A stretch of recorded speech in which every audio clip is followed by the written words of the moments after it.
Hello. So how good is the win? It's a learning process for us. Kasi, we have a bad start pero we catch up. And madami pa kami matututunan, madami pa kami pag-aandaan kasi mas mahirap yung mga kalaban. Ano sa tingin mo yung naging key para sa I think lagi sinasabi ni Coach Kim na defense first, yun talaga yung kailangan. Nag-decide ka na ang final. Siyempre, excited ako lagi pag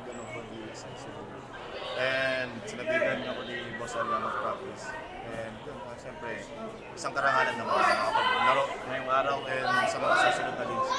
Parang hindi ka pagod, especially sa depensa kasi ganyan yung depensa ng Actually, I think yun naman yung naka-mindset sa akin talaga dito sa Gilas.